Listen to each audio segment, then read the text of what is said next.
Scrabby Peep, Suzanna here today for P5PP, a collaboration I do with my friend Sarah Scraps, and we pick 5 things. However, as I said last time, I am trying to convince myself that I need to continue to subscribe to these kits, and so rather than confining myself to 5 things, I am just scrapping.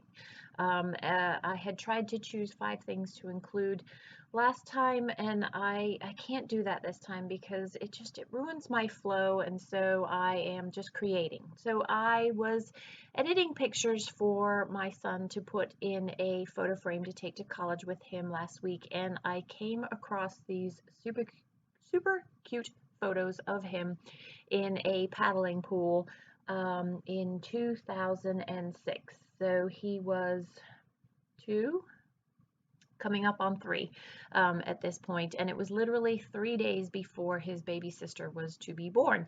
And so I wanted to scrapbook these photos, and I thought that this paper person kit was absolutely perfect with it. So I edited each of the photos and printed them at 4x3. So there are 1, 2, 3, 4, 5, 6 photos. I am going to use 5 4x3s on here and trim 2 of those 4x3s down to 3x3 squares. You can see I've got that large 4x6 card that says summertime down the bottom, and then I have a leftover 3x4 card that on the B side, these are the actual printed cards that come with the kit, is that pink polka dot there. And then I also have a card that says make a splash that is from the kit.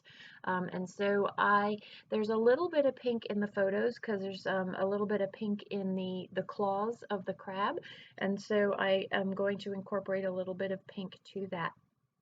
So you can see I have the bold dark blue swimmers on the dark blue background up the top, and the reason I chose to go with that instead of the lighter color, which is on the back side of that, is because it creates balance and weight to that 4x6 card that says summertime at the bottom there.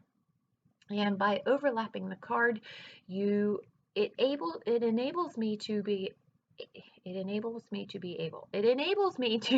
block the layout the way that I want to block it and have some continuity of color with all of that yellow spread through the page. And so it ends up, I've got the header that balances out with that card, and then you'll see how I'm going to pull a little bit more darker color across the page.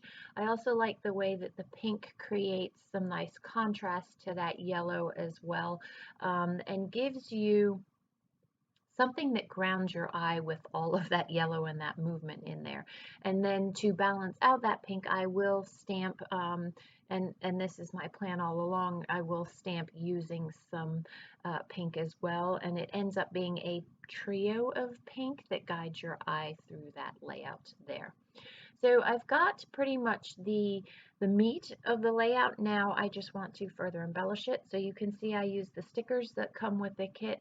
So it's not part of the kit, but I love that Kelly always sends with the kit some extra stickers. They're clear stickers, and so I've got those little legs sticking out of the ring there.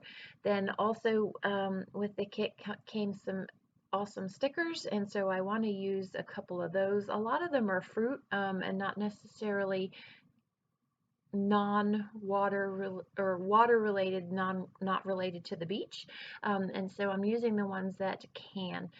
Here is my scrappy assistant today. So last video I shared with you, Luna was my scrappy assistant. This is Jasmine, who we also call Floofer, and I'm sorry for the shadow, but that's her sitting off of the screen to the left hand side there. So I am going to go ahead and adhere all the things that I know I'm going to keep, and then continue to further embellish. So this is how I am going to add a little bit more darkness to the bottom of the page for contrast to the top.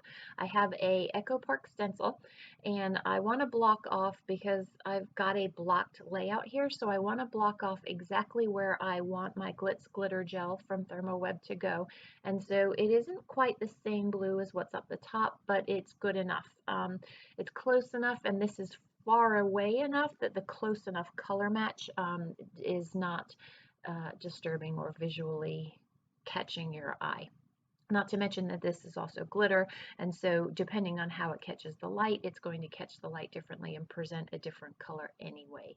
So I've got that blocked off, and this is going to create another stripe that matches that stripe that's up the top there and there. See how well that works in giving you that balance to the top up there.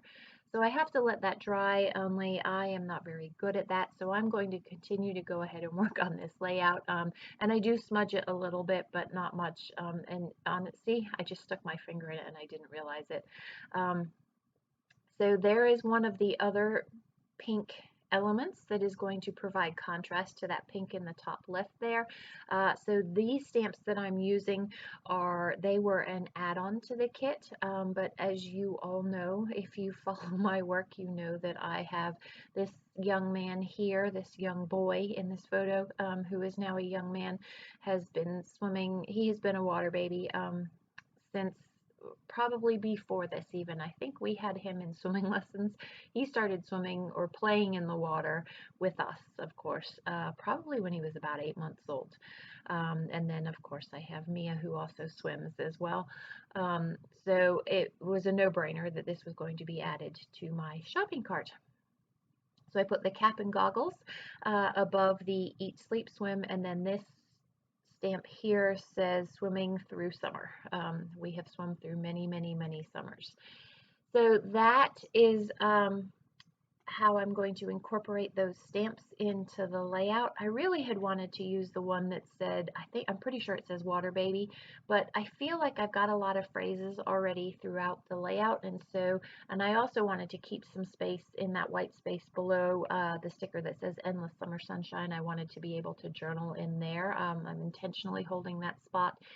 And so I'm not going to stamp anymore. I had toyed with the idea of stamping on that hot pink card itself, but I do want to put something there to make it a little less glaring and fill that space. I bought 2 of these puppy sticker sheets because I use a lot of these water splashes, as you can see from the stencil that I also have.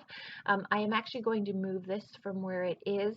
You can see I've moved it once already. You couldn't see it when it was up higher, and I'm actually going to move it to just above the swimmer's cap and goggles there, just because I feel like I have some trapped space between that splash there and the cap, and I love the way it is coming out of the photo there and ties that column together.